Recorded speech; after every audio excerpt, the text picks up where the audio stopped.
اچھے اخلاق والا اللہ تبارک و تعالیٰ کا محبوب ہے۔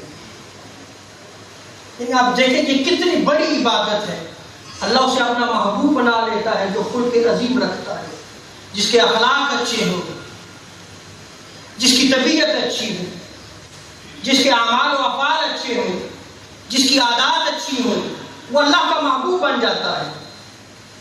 اور آقا علیہ السلام بھی اس سے محبت فرماتے ہیں، اور جس سے حضور محبت فرمائے وہ اللہ کا قرب حاصل کر دیتا ہے۔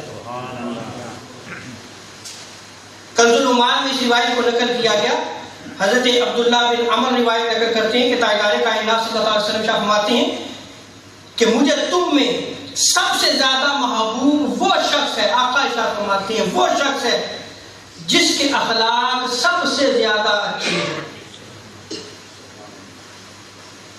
اور حضرت جابر رضی اللہ تعالیٰ عنہ کی روایت میں آتا ہے، سیدی عالم صلی اللہ علیہ وسلم فرماتے ہیں ان من احبکم الی واقربکم منی مجلسا یوم القیامت احسنکم اخلاقا۔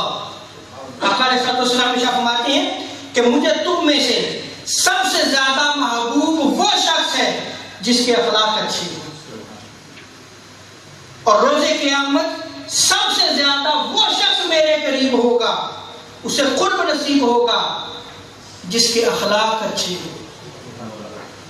یعنی دنیا میں بھی جو ہے یہ بلائی ہے اور آخرت میں بھی بلائی ہے۔ دنیا میں بھی آقا علیہ السلام کا قرب حاصل ہوتا ہے، اور آخرت میں بھی آقا علیہ السلام کا اسے قرب حاصل ہوگا جس کی عبادت جو ہے وہ خلق عظیم ہوگی۔